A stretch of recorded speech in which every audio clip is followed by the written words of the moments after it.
Gloire à Dieu. Béni soit le nom du Seigneur. Je dis encore bonjour à chacun de vous. Notre frère Wilson va vous interpréter un chant et après quoi nous passerons au message de la parole de Dieu. Alléluia. Est-ce qu'on peut acclamer pour le Seigneur?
Seigneur, nous voulons te dire merci pour ta parole, éternel mon Dieu. Ta parole qui est une lampe à nos pieds, une lumière sur notre sentier, Seigneur. Nous avons besoin encore d'être éclairés, mon Dieu, à travers ta parole.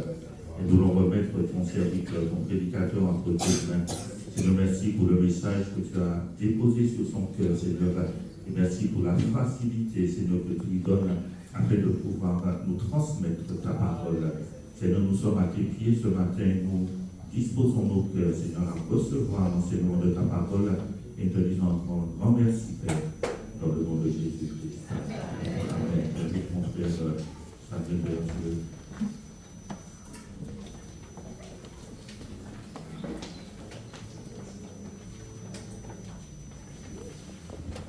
Je dis bonjour à chacune et à chacun de vous en ce matin.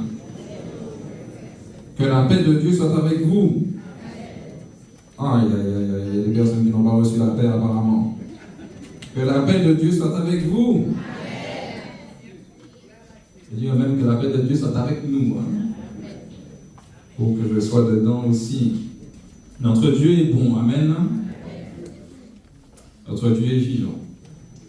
Nous allons ouvrir la parole de Dieu dans 1 Roi au chapitre 22. 1 Roi au chapitre 22. Il va nous raconter l'histoire de 3 hommes. Et nous allons être encouragés au travers de ces 3 hommes-là. 1 Roi au chapitre 22.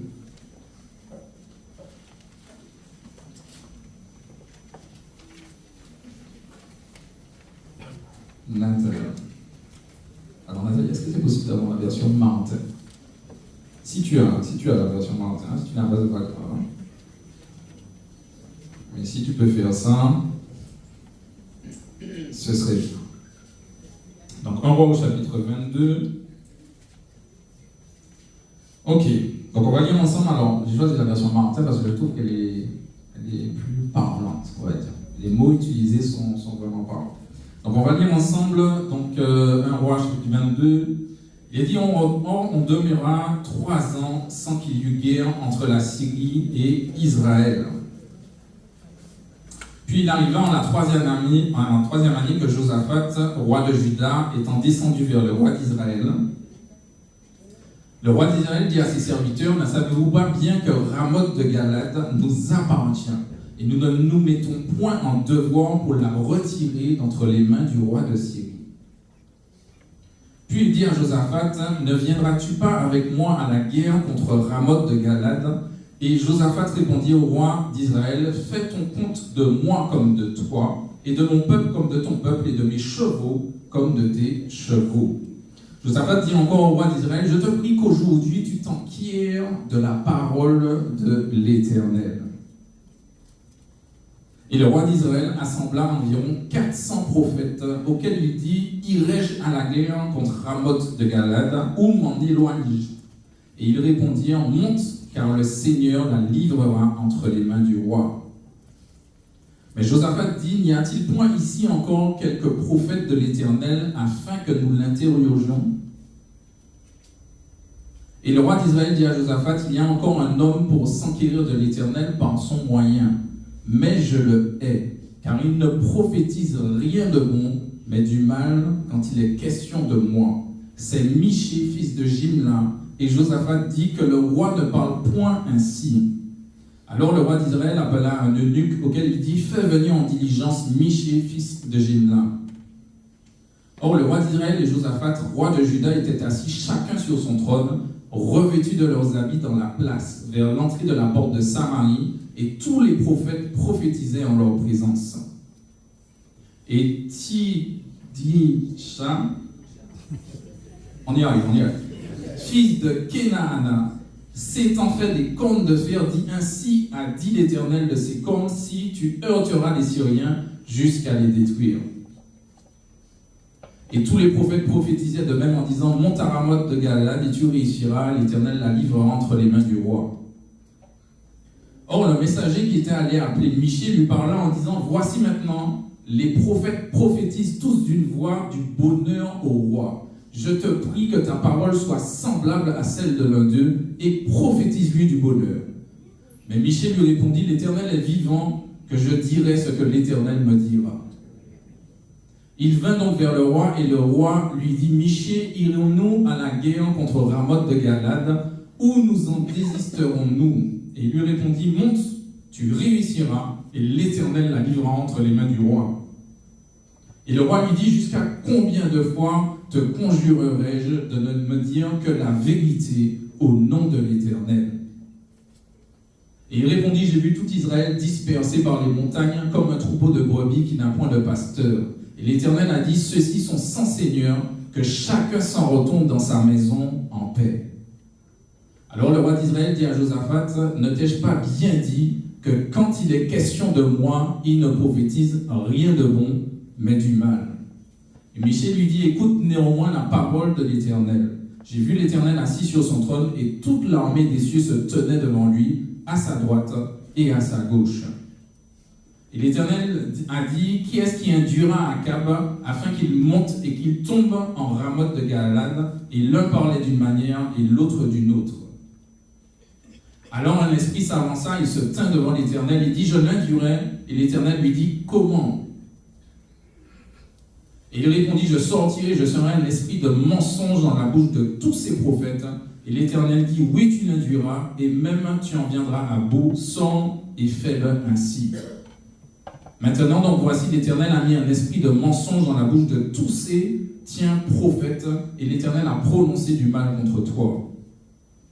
Alors, Tidija, fils de Kenaana, s'approcha, il frappa Michée sur la joue et dit, par où l'esprit de l'Éternel s'est-il retiré de moi pour s'adresser à toi? Et Michée répondit, voici, tu le verras le jour que tu iras de chambre en chambre pour te cacher. Alors le roi d'Israël dit qu'on prenne Michée et qu'on le mène vers Ramon, capitaine de la ville, et vers Joas, le fils du roi. Et qu'on leur dise, ainsi a dit le roi, mettez cet homme en prison et ne lui donnez qu'un peu de pain à manger et un peu d'eau à boire jusqu'à ce que je revienne en paix. Et nous pouvons nous arrêter là. Merci Seigneur Jésus pour sa parole. Donc nous voyons ici que nous avons Israël, et en ce temps Israël était séparé en deux royaumes. Donc il y avait le royaume d'Israël et le royaume de Juda. Donc à la tête du royaume d'Israël, il y avait Akab, qui était roi, et puis à la tête du royaume de Juda, il y avait Josaphat. Et nous voyons que dès le début des versets, nous voyons que Akab, il a un désir. Akab, il a un souhait. Il veut reprendre la ville de Ramoth. Donc il a dans son cœur un projet. Il a dans son cœur quelque chose qu'il veut faire. Quelque chose qu'il veut qui se réalise. Il veut reprendre Ramoth. Et vous savez, nous aussi, nous avons des désirs. Nous aussi, nous voulons des choses. Nous aussi, nous avons des projets. Et nous voyons que Akab, il arrive, il profite de la visite de Josaphat, parce qu'il sait qu'avec Josaphat, il y aura plus d'hommes, donc il y a plus de chances d'avoir une victoire, pour dire, mais Josaphat, il y a Ramoth là qui existe, et normalement Ramoth, c'est à nous. Donc allons prendre Ramoth. Il dit, allons prendre Ramoth. Et Josaphat va lui dire, d'accord, on va compter le peuple que tu as, on va compter les chevaux, donc on parle des chevaux, c'est la guerre, hein, c'est les soldats, tout ça, on va compter ces personnes-là, et puis ensuite on va y aller. Mais Josaphat, il va dire quelque chose au verset 5, donc 1 Roi au chapitre 22, verset 5, il nous a dit que, donc tu peux remettre le verset 5, Josaphat dit encore.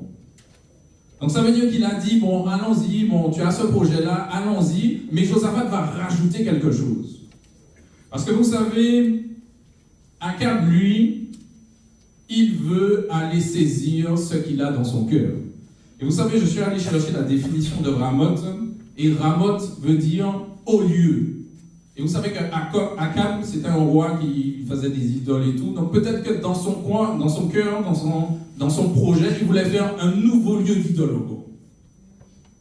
Donc lui, Akab, il a un projet, il a un désir. Mais Josaphat, il entend le désir de Akab, mais lui, il dit, attends, il faut qu'on fasse quelque chose avant. Et je prie Dieu que nous rencontrions des personnes comme Josaphat qui nous dit, attends, quand tu as un projet, il faut qu'on fasse quelque chose avant. Et au verset 5, Josaphat lui dit, mais je te prie qu'aujourd'hui, tu t'enquières de la parole de l'Éternel. Ça veut dire que Josaphat lui dit, mais tu as un projet, mais ce que je t'invite à faire, c'est consulter l'Éternel. Consulter l'Éternel. Demander à Dieu ce qu'il veut. Et vous savez, Josaphat, au début, on a l'impression qu'il veut aller avec Akab, mais il y a une condition, il faut savoir ce que Dieu veut vraiment. Vous savez, dans nos projets, il faut que nous puissions chercher la volonté de Dieu. Je dis Amen à moi-même. Il faut chercher la volonté de Dieu. Vous savez, des fois, nous avons des projets, des désirs, mais ça ne vient pas de Dieu. Et il nous faut des Josaphat pour nous rappeler qu'il faut aller consulter l'Éternel. Et vous savez, j'ai appelé ce premier trait de Akab le Akab premier niveau. Akab premier niveau, c'est un Akab qui fait ce qu'il veut sans consulter Dieu. Il y a peut-être des Akab premier niveau ici aujourd'hui. Peut-être. Et des fois, dans les projets, nous rentrons dans des projets, et puis ensuite, quand il y a des problèmes dans les projets, Seigneur Jésus!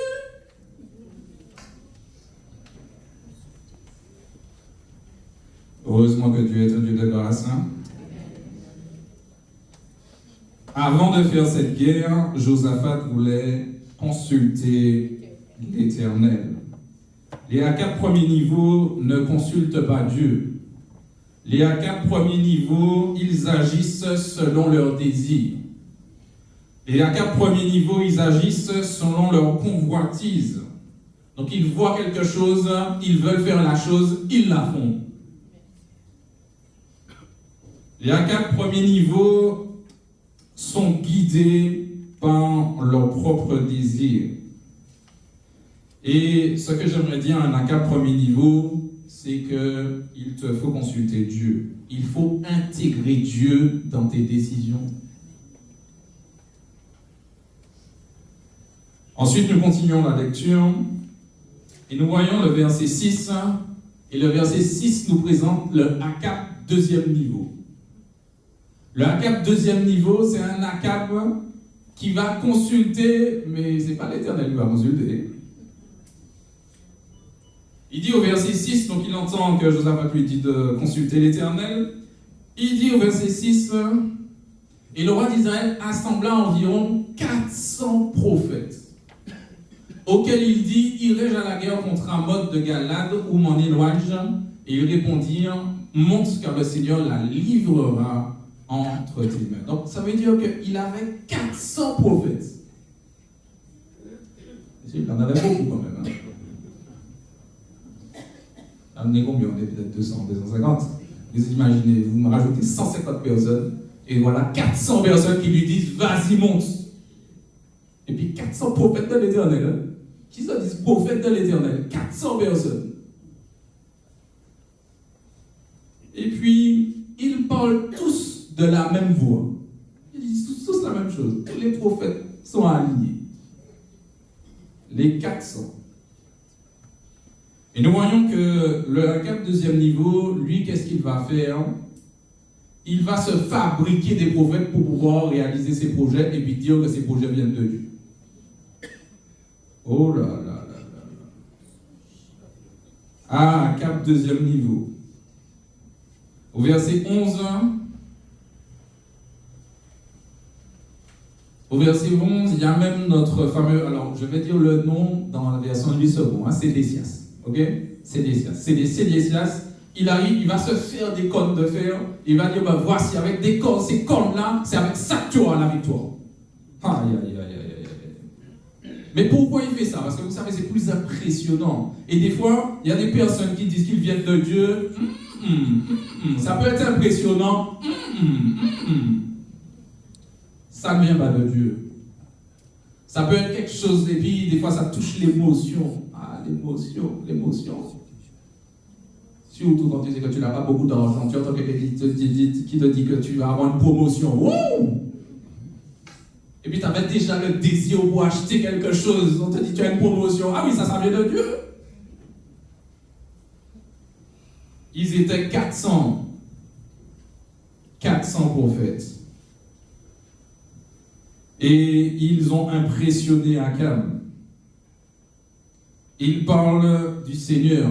Quand ils disent « Ainsi a dit l'Éternel », vous imaginez, ils disent « Ainsi a dit l'Éternel ». Vous savez, ce n'est pas tout le monde qui dit « Ainsi a dit l'Éternel » que c'est « Ainsi a dit l'Éternel hein? ».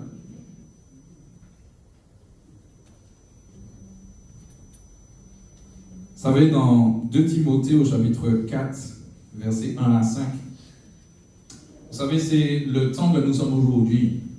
2 Timothée chapitre 4, versets 1 à 5. Il nous a parlé. Donc, je te somme devant Dieu et devant le Seigneur Jésus-Christ qui doit juger les vivants et les morts en son apparition et en son règne. Jusqu'au verset 5. Je vais mettre le 2. Prêche la parole, insiste dans toutes les occasions, reprend, censure, exhorte avec toute douceur d'esprit, avec doctrine. Donc ici, Paul dit à Timothée, mais il faut exhorter, il faut parler, il faut prêcher. Il dit car le temps viendra auquel ils ne souffleront point la saine doctrine, mais aimant qu'on leur chatouille les oreilles. Donc c'est comme si tu entends des paroles qui te chatouillent les oreilles. Ça veut dire que quand tu entends ces paroles-là, tu dis ah ouh, parole la belle. Ensuite ils disent par des discours agréables. Donc ça veut dire que tu entends ça là, tu es bien installé, tu t'assieds dans ton fauteuil, tu dis oh là là, que c'est beau. Il dit ils chercheront des docteurs qui répondent à leurs désirs. Ça veut dire c'est des personnes qui vont venir, qui vont leur dire exactement ce qu'il y a dans leur cœur. C'est ce qui arrive à Akab. Akab a mis 400 prophètes là, mais c'est les 400 prophètes qui lui disent toujours oui, oui, Dieu est avec toi, oui, oui, Dieu est avec toi. Il nous est dit, ils détourneront leurs oreilles de la vérité. Vous savez, aujourd'hui, il faut que nous puissions ne pas détourner nos oreilles de la vérité. Il faut que nous puissions rester dans la vérité. Il faut que nous puissions aimer la vérité. Il faut que nous puissions désirer la vérité. Chercher dans la parole la vérité de ce que Dieu a dit pour nous. Et puis chercher la vraie parole de Dieu. Il nous a dit, et se tourneront aux femmes, des histoires. Et des fois, nous entendons des histoires, ah oui, tu entends une histoire, tu dis, l'histoire est tellement belle, tu dis, waouh, l'histoire est belle. Mais ça va, vrai. J'ai dit, mais toi, tu peux pointer la personne qui est à côté de toi, tu dis, mais toi. J'ai dit, mais toi, veille en toutes choses. Ah, yeah. Toi, veille en toutes choses. Et ça veut dire quoi? Ça veut dire toi, ça veut dire que chacun doit faire quelque chose individuellement. Là, il n'y a pas de collectif, là, il n'y a pas de communauté, il n'y a pas tout ça là. C'est toi qui dois veiller. C'est toi qui dois être attentif. C'est toi qui dois faire attention. Et quand on te dit de veiller, ça veut dire qu'il faut que tu sois vigilant. Il faut que tu sois vigilant. Il faut que tu sois prudente. Il faut que tu sois attentif. Attentive. La définition de veiller, c'est être sobre. C'est dit aussi dans la définition, c'est être calme. Être calme.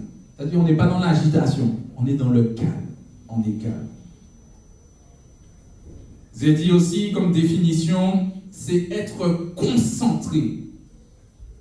Tu es concentré. Ça veut dire que tu es en train de courir une course. Vous savez, nous sommes en tant que chrétiens, tu es en train de courir une course, il faut que tu sois concentré sur ta course. Parce qu'il y a des fois un public qui veut t'emmener hors de la course. Des fois, il y a aussi des personnes qui veulent t'emmener hors de la course. Mais il faut rester concentré. Concentré, ne pas te laisser distraire. Une autre définition de veiller, c'est être modéré. C'est être sans passion. C'est-à-dire que, il ne sais pas, il faut continuer à aimer Dieu passionnément, mais il y a d'autres passions qu'il ne faut pas avoir. Et donc le ACAP deuxième niveau, c'est le ACAP qui va rechercher en fait des personnes qui vont le conforter dans ses désirs.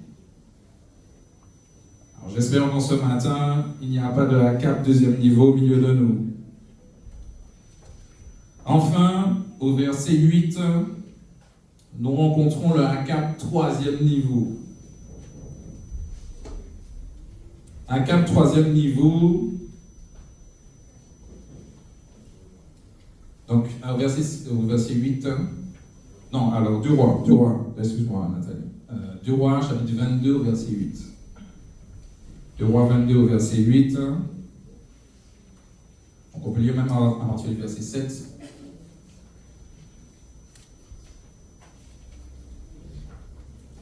Donc juste le verset 8, excuse-moi. Le verset 8.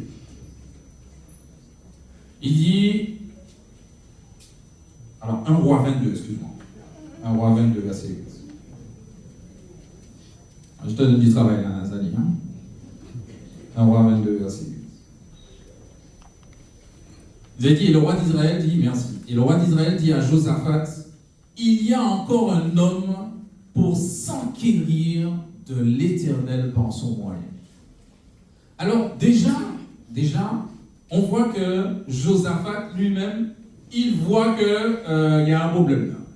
Il voit 400 personnes là qui sont devant lui, 400 prophètes, il voit qu'il y a un problème. Et donc il dit, mais non, est-ce qu'il n'y a pas un prophète de l'Éternel? Et ici, il nous a dit que le roi d'Israël lui dit, il y a encore un homme pour s'enquérir de l'Éternel par son moyen. Mais, il y a un mais je le hais. Alors pourquoi Akab hait, il n'aime pas, il déteste, pourquoi il a cela? Il a dit, car il ne prophétise rien de bon. En fait, Akab, donc Akab, 3e niveau, Akab, lui, ce qu'il veut, c'est quand il consulte l'Éternel, il veut recevoir des choses qui vont dans son sens. Il veut recevoir des choses qui vont dans son sens. Donc s'il désire quelque chose, il veut qu'un prophète lui dise, oui, tu as dit que tu as ça, tu as dit que tu as ça. Akab, 3e niveau, il n'aime pas la parole de l'Éternel. Il n'aime pas consulter l'Éternel. Il n'aime pas savoir ce que Dieu veut vraiment. J'espère qu'il n'y a aucun Akab de 3e niveau au milieu de nous. Il n'aime pas Michée. Michée ne fait pas partie des 400 prophètes. Parce que je suppose qu'avant ça, Michée lui a déjà parlé. Et certainement plusieurs fois. Mais Akab s'est dit, je ne veux plus entendre parler de Michée. Même si, et remarquez bien, que Akab reconnaît que Michée est un prophète de l'Éternel. C'est-à-dire que même si Akab ne veut pas entendre parler de Michée, il sait que Michée est un prophète de l'Éternel. Parce que quand on lui demande est-ce qu'il y a un prophète de l'Éternel, il dit il y a Michée qui est là, Michée est là, il est là. Donc ça veut dire qu'il reconnaît que par Michée Dieu parle, mais il refuse d'écouter Dieu. Je vous dis, j'espère qu'il n'y a aucun Akab de 3e niveau.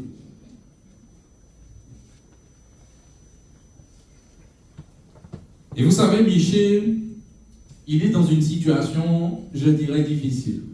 Je parle humainement parlant. Michée est tout seul et il a 400 prophètes. Oh là là là. 400 personnes qui vont dire le contraire de ce qu'il dit. Mais vous savez, avec Dieu, c'est pas le nombre qui fait la vérité. C'est pas le nombre qui fait la vérité. Et aujourd'hui, nous sommes dans un temps où on compte le nombre de followers. Ça, sur les réseaux sociaux là, on compte le nombre de followers. On se dit, mais bon, plus il a d'abonnés, plus ce qu'il dit est vrai. Tu peux dire c'est faux. Parce que Akab avait 400 abonnés et les 400 abonnés disaient des bêtises. Et le seul qui n'était pas abonné, c'était celui qui disait la vérité. Amen.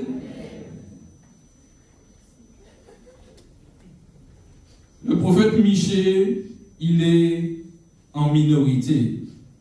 Et j'aimerais dire à quelqu'un que ce n'est pas parce que tu es en minorité que tu n'es pas avec Dieu. Je reprends. Ce n'est pas parce que tu es en minorité que tu n'es pas avec Dieu. Je reprends. Ce n'est pas parce que tu es en minorité que tu n'es pas avec Dieu. Je vous reprends encore, mais je laisse passer. Parce que vous savez, des fois, parce qu'on pense qu'on est en minorité, on pense qu'on n'est pas avec Dieu. Mais vous savez, j'ai rencontré un prophète un jour, une prophétesse même, pour être précis. Elle m'a dit une parole, je me suis toujours souvenu de cette parole. Alors je vous donne la parole pour que vous puissiez aussi vous souvenir de cette parole et puis la tenir. Elle m'a dit, quand Dieu te dit la vérité, il faut croire que ce que Dieu te dit, c'est la vérité. Parce que Dieu peut te dire la vérité, mais devant toi, tu ne vois pas ce que Dieu vient de te dire. Dieu te dit, il va faire quelque chose avec toi, mais tu vois le contraire qui est en train de se faire. Mais il faut que ce que tu crois, ce que Dieu te dit, tu crois que c'est la vérité. C'est pour ça, à chaque fois que Dieu me révèle quelque chose, Dieu me donne quelque chose, je dis, je crois que ce que Dieu me dit, c'est la vérité. Et je dis Amen à moi-même. Et vous savez, Michée arrive, Michée est dans cette situation difficile, il est là, mais il est toujours confronté à ces 400 prophètes, il est toujours confronté, il y a la confrontation. Et donc on vient le chercher. On vient le chercher, et quand on vient le chercher avec un message. On vient le chercher avec un message. Alors je ne sais plus c'est dans quel verset. Verset 10. Verset 13, Verset 13, tu peux mettre le verset 13, s'il te plaît. Donc, verset 13 il nous est dit, or le messager qui était appelé Michée, lui parle. Il lui parle. En disant, voici maintenant, les prophètes prophétisent.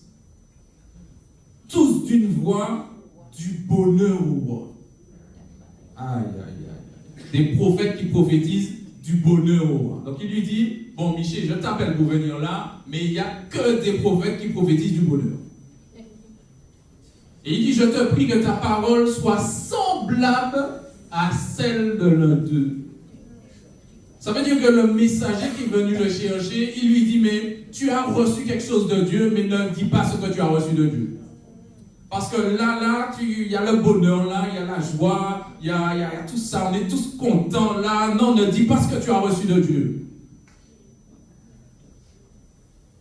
En gros, mens, sois dans le mensonge, fais comme les autres, sois dans le mensonge. Je te prie que ta parole soit semblable à celle de l'un d'eux et prophétise-lui du bonheur. Alors, il faut comprendre quelque chose. C'est que je ne dis pas que Dieu ne peut pas prophétiser du bonheur. Hein? Parce que dans la parole de Dieu, on voit des choses magnifiques. On voit que Jésus allait nous préparer une place. Ça, c'est une prophétie qui va se réaliser. Donc, ça veut dire que Dieu prophétise du bonheur. Mais il y a des fois aussi, Dieu prophétise pour nous reprendre. Et je dis Amen. Et donc là, l'homme arrive, il dit ça, le messager arrive, il dit ça. Mais en réalité, cet homme-là ne sait pas ce qu'est l'appel de Dieu, le message de Dieu. Parce que vous savez, quand on est prophète de Dieu, on donne ce que Dieu nous a donné. Il n'y a pas de mélange. Et pour ceux qui ont reçu le don de prophétie, il ne faut pas qu'il y ait de mélange. Nous disons ce que Dieu nous a dit de dire. On ne rajoute rien avant, on ne rajoute rien après. Et vous savez, le problème des fois, c'est que des fois, on rajoute des choses, et en rajoutant des choses, ça peut poser problème. Parce que peut-être que la personne qui était censée être concernée par le message, comme tu as rajouté quelque chose, elle ne se sent plus concernée. Parce qu'elle sait exactement, parce que vous savez, quand Dieu parle, Dieu a déjà ouvert le cœur de la personne. Vous savez, Dieu a déjà fait quelque chose, fait un travail. Quand la personne, elle est là, ou bien elle entend, Dieu a déjà fait un travail. Puisque regardez dans l'exemple de Akab, donc Josaphat a déjà fait le travail. Josaphat lui a déjà dit, mais non, il n'y a pas l'Éternel là, il n'y a pas la voix de l'Éternel, tu vas entendre la voix de l'Éternel. Donc Josaphat a fait le travail. Mais je vous encourage vraiment à donner de la part de Dieu, à vraiment continuer à chercher Dieu, et puis éloignez-vous des commérages, tout ça, pour qu'il n'y ait pas de commérages dans la prophétie. Je dis Amen. Parce que tu as entendu quelque chose là, tu commences à prophétiser. Arrête avec ça. Il faut prophétiser ce que Dieu t'a dit de prophétiser. C'est juste une petite parenthèse, pour la gloire de Dieu. Et je dis Amen. Ce matin, je cherche les Amen. Hein? Michée voit ça. Et donc, Michée, on est venu le chercher. Mais vous savez, le roi qui est venu le chercher, il n'a pas à dire non, je ne peux pas y aller, il faut qu'il y aille. Le roi, il est convoqué. Il est convoqué. Donc il arrive, et quand il arrive, il voit effectivement qu'il y a 400 personnes là. Alors vous savez, déjà 250 personnes là devant moi, là, ça m'impressionne. Alors imaginez 400. Alors 400, mais il y avait beaucoup plus de personnes. Et puis 400 qui disent un même message. Est-ce que tu veux donner le message que Dieu t'a donné là? Tu vois 400 personnes devant toi qui donnent un message, et toi tu donnes un message qui va à l'encontre du message qu'on est en train de donner. Ouh là là. Bonne question. Michée arrive, verset 15. Alors, avant ça, verset 14, il dit aussi vrai que l'Éternel vivant, je transmettrai ce que l'Éternel me dira. Il dit ça quand même, hein. Mais bon, il dit ça quand même, mais quand il arrive au verset 15, on lui pose la question, Michée, est-ce qu'il faut qu'on puisse attaquer? Et qu'est-ce que Michée va répondre?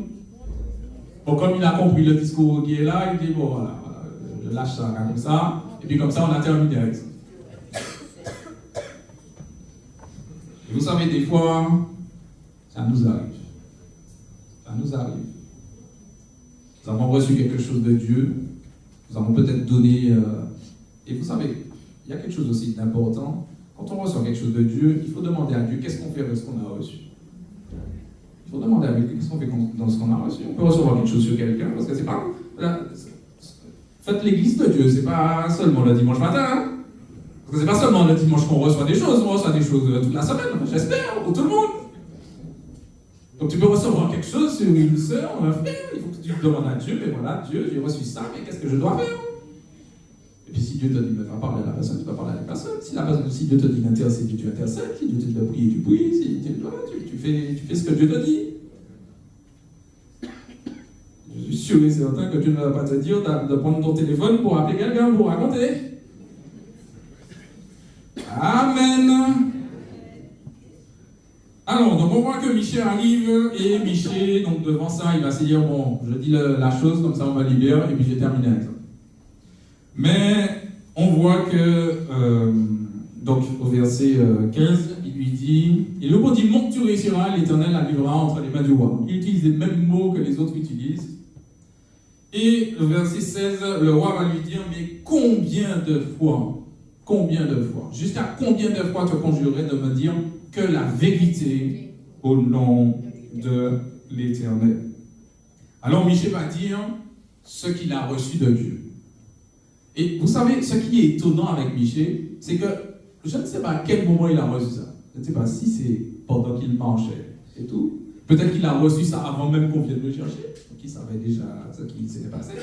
Je ne sais pas. Mais en tous les cas, il déclare une parole de Dieu. Ou sur l'instant même Dieu l'a rempli, il déclare une parole de Dieu. Je ne sais pas, mais je trouve que c'est merveilleux comment Dieu utilise ses prophètes, utilise les hommes, utilise les femmes. C'est merveilleux.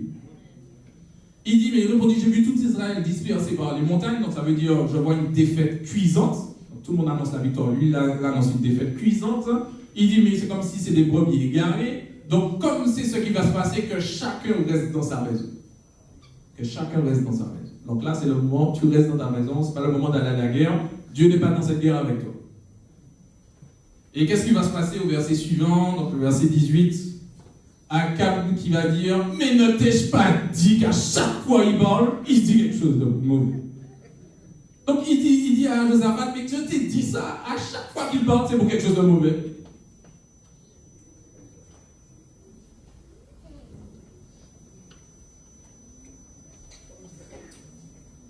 Le Akab, troisième niveau qui est là. Hein. Mais au verset 19, Michée va dérouler ce que Dieu lui a dit dans le secret. Et vous savez, quand on parle de chercher Dieu, il faut que nous puissions aller dans le secret avec Dieu. Vous savez, aujourd'hui, nous avons plein d'activités. On a plein d'activités. On a plein de choses à faire. Et des fois même, c'est des choses à faire pour Dieu. Mais on a plein de choses à faire. Mais je nous encourage à chercher du temps pour Dieu, à trouver du temps pour Dieu, à planifier du temps pour Dieu. Parce que Dieu a des choses à nous dire dans le secret. L'exemple de Michée est un exemple formidable. Michée voit le conseil de Dieu. Il voit ce qui s'est passé dans le secret. Et dans le secret, qu'est-ce qui s'est passé? Eh bien, Akab, ça fait un moment qu'Akab faisait des bêtises. Akab était loin de Dieu. Akab faisait des bêtises. Donc, à un moment, Dieu a dit, bon, stop, c'est arrêté, c'est fini. Et donc, il y a un esprit de mensonge qui va venir et qui va saisir les 400 prophètes pour emmener Akab à mourir. Parce que Dieu avait dit non, on s'arrête là. Mais en même temps, ça veut dire aussi qu'à un moment, Dieu a la patience de Dieu, on s'arrête. Et donc Dieu, à un moment, il nous reprend. Mais on voit, au-delà de la reprise, là, c'était terminé pour Akab. Mais malgré Dieu a fait tout ça, malgré les prophètes ont dit tout ça de mensonge, malgré tout cela, on voit que Michée est là parce que Dieu veut quand même sauver Akab. Amen. Même si Akab avait une vie qui ne glorifiait pas Dieu, même si Akab faisait des bêtises, même si Dieu a dit bon, maintenant on s'arrête, Dieu veut quand même sauver Akab. Parce que Dieu révèle à Michée tout ce qui s'est passé pour que Akab soit au courant de tout. Akab a toutes les informations. Il a toutes les informations. Mais malgré Akab a toutes les informations, et on ne va pas lire la suite, mais vous pouvez lire après, eh bien, il va quand même être tué, il va quand même mourir. Alors qu'il avait l'occasion, en écoutant Michée, il avait l'occasion de dire, c'est vrai, il va y avoir un problème, c'est la parole de l'Éternel, je m'arrête. Il avait l'occasion d'être sauvé, il n'a pas saisi cette occasion. Comme aujourd'hui, tu peux aussi avoir l'occasion d'être sauvé, d'accepter Jésus dans ta vie et ne pas saisir l'occasion.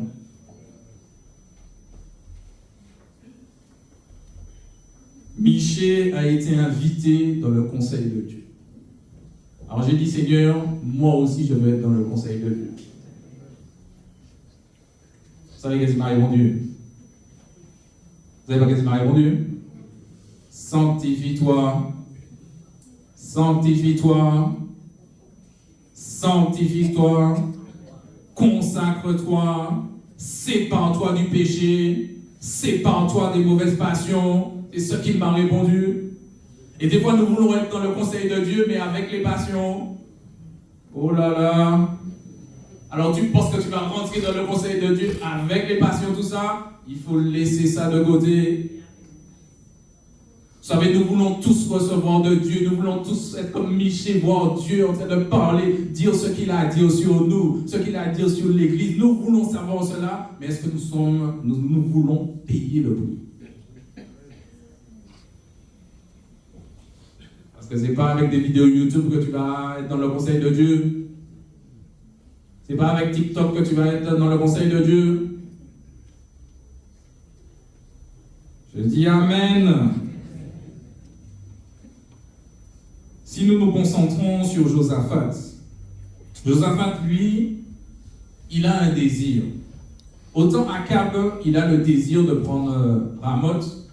Josaphat a aussi le désir, mais de ce désir, il veut aussi consulter Dieu. Il veut aussi prendre le temps de savoir, mais quelle est la direction que Dieu veut nous donner? Même si je peux faire quelque chose, est-ce que Dieu veut que je fasse cette chose? Donc Josaphat a ce désir-là. Et Josaphat a autre chose que je trouve aussi impressionnant, c'est que Josaphat, alors que les 400 prophètes sont là, lui, il comprend que ce n'est pas des prophètes de l'Éternel. Il comprend donc que ça veut dire qu'il discerne qu'il manque la parole de l'Éternel. Et vous savez, aujourd'hui, je dirais, c'est triste. Aujourd'hui, si nous faisons un petit sondage, nous demandons quel don vous voulez avoir. Il y a des personnes qui vont demander le don des guérisons. Il y a d'autres personnes qui vont demander le don des miracles. D'autres vont demander le don des prophéties. Mais il y a très peu qui demanderont le don de discernement.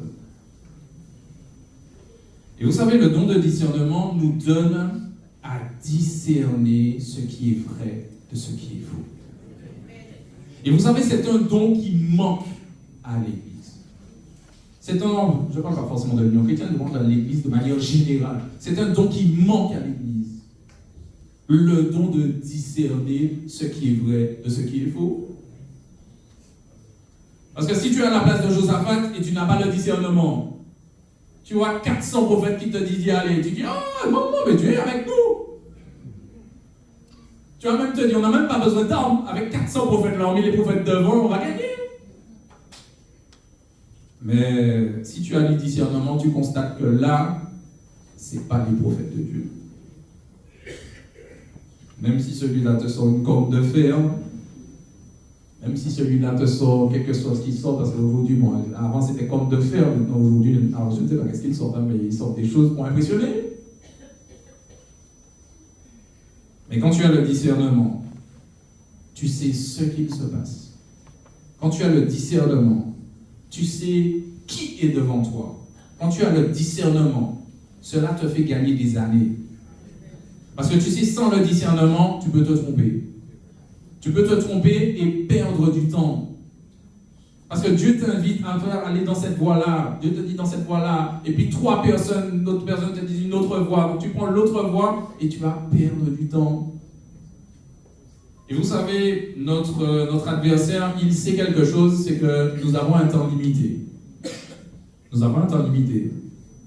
Notre temps n'est pas limité, vous savez ça? Sur la terre, notre temps est limité. Donc tout le monde naît, donc il y a un temps pour naître, et puis tout le monde a un temps aussi pour mourir. Donc ça veut dire qu'entre ces deux limites-là, il y a ta vie. Et comme on ne sait pas la date de notre mort, donc on ne contrôle pas le temps.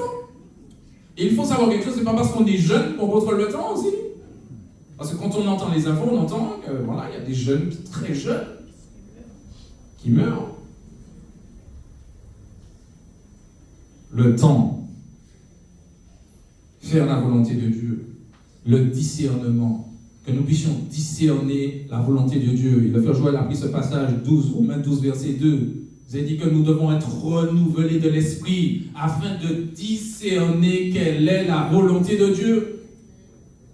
Mais comment est-ce qu'on peut être renouvelé de l'esprit? C'est en cherchant Dieu, en cherchant sa parole, en cherchant la communion fraternelle, en cherchant sa présence.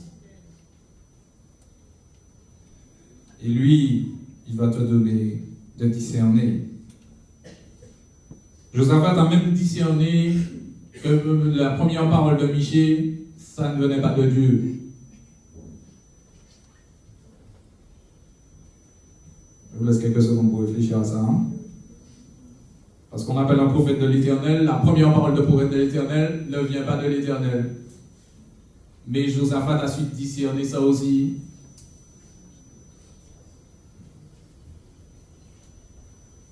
Josaphat est un homme qui va chercher Dieu et qui va chercher sa volonté. Dans 2 Chroniques, chapitre 20, verset 22, à un moment, les Syriens vont attaquer Josaphat et il nous a dit que Josaphat va disposer son cœur à chercher Dieu. Donc ça veut dire qu'il faut disposer ton cœur à chercher Dieu. Parce que ton cœur, des fois, ne veut pas chercher Dieu. Mais il faut disposer son cœur à chercher Dieu. Il dit même dans notre passage de Chroniques 20 au verset 2, verset 2. 2 Chroniques 20 au verset 2, je me suis trompé. 2 Chroniques 20 au verset 2, il dit que... je me suis trompé de passage, c'est pas grave. C'est quand on veut l'attaquer, et puis il se dispose à chercher l'Éternel, et puis il publie un jeûne. Quand tu cherches la volonté de Dieu, il faut aussi que tu puisses jeûner. Il y a des personnes qui aiment trop manger. Alors quand je dis jeûne, c'est bien entendu, si vous avez un souci de santé, il ne faut pas rentrer dans ces jeûnes, Dieu connaît notre cœur. Mais s'il n'y a pas de souci de santé, des fois il faut arrêter de manger. Parce qu'il faut comprendre que quand tu manges, ben, le corps fonctionne, donc comme le corps fonctionne, tu n'as pas le temps d'être connecté à Dieu. Et puis en plus, comme il y a 3 repas par jour, donc un petit déjeuner, quand tu as fini un petit déjeuner, tu penses déjà au déjeuner. Et quand tu as fini au déjeuner, tu penses déjà au dîner. Donc des fois, tu n'as pas le temps de penser à Dieu. Alors que quand tu ne manges pas, déjà, admettons que tu déjeunes pendant 1 heure, tu peux te concentrer sur Dieu. Amen. Josaphat, c'est un homme qui se dispose pour chercher Dieu. Il se dispose du temps pour jeûner. Et jeûner, c'est renoncer à ses besoins pour entendre la voix de Dieu. Et je n'ai pas dit jeûner pour dire, ben voilà, je veux une promotion à mon travail, je jeûne pour que Dieu puisse dire à mon patron maintenant de m'augmenter. Non, non. On jeûne pour chercher Dieu. On jeûne pour chercher Dieu. On jeûne pour chercher Dieu.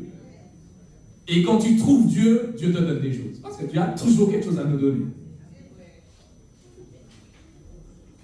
Merci ma soeur de me dire que c'est vrai.